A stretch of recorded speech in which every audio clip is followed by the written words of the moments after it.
Hey guys, so I'm here at the Women's Humane Society, the shelter that you see me every Tuesday, and you hear me talk all the time about Jack. So I bugged Jack to get on camera, and the reason why is because so many people want to know how to help, and they really don't know how to help. And there's some easy things, whether if you don't have time, there's other ways that you can get involved in your local communities and your local shelters. So Jack, thanks so much No problem. for coming in. Everybody knows how much I love my Jack.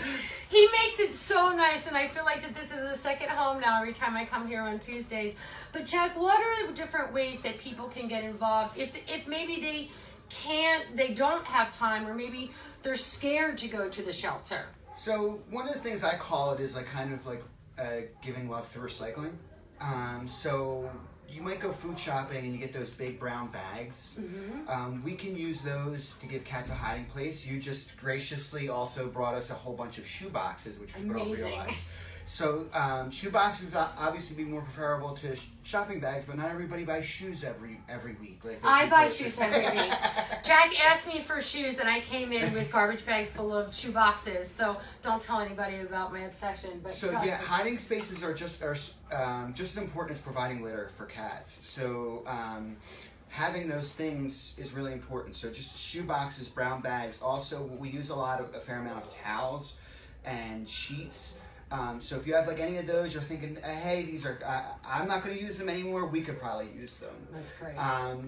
Also, you might not think about it, but we go through a fair amount of dish detergent and laundry detergent. So sometimes, I don't know about you, like I get a fair amount, like 20% off every time I go to Rite Aid, you know, so maybe you think about your local animal shelter when you see a good sale, or maybe you're a couponer and you just, you know, I can get this giant thing of laundry detergent for like $1 or something like that. You know, I'm not asking anybody to write a monster check, but just little things all add up, right?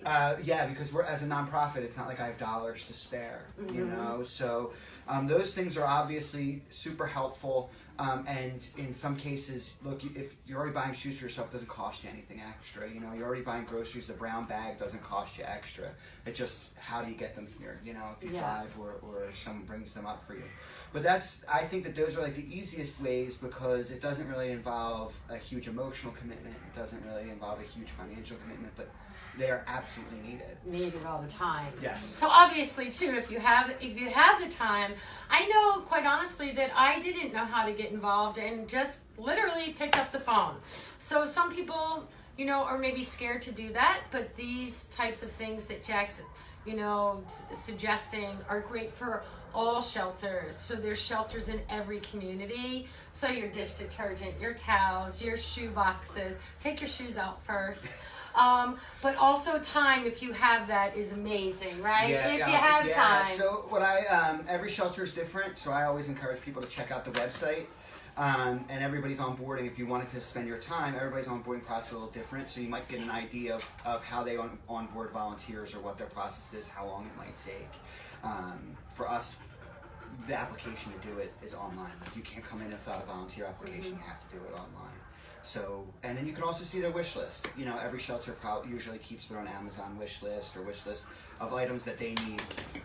Towels, blankets, those things pretty much most shelters need, but sometimes they want other things. How about food too, Jack? Is food, if you're maybe stopping by and getting your pet's food, is that a good thing? We use it. We use a fair amount of donated food. Different shelters have different rules and different programs. Okay. So just check online. Check for online, your local yeah. shelter.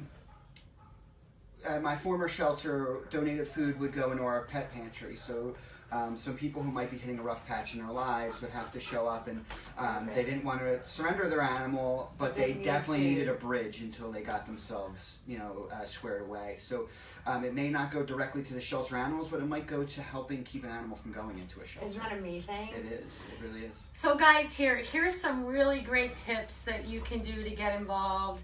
Of course, we always love that you share our stories of all of our furry little legged friends, but these little tips are really easy, and it really makes a big difference in an animal's life. So thank you very much. You can share this because these are things that quite honestly I didn't even know. So share them, get involved, and let's help clear the shelters and put Jack out of a job. Yes, please.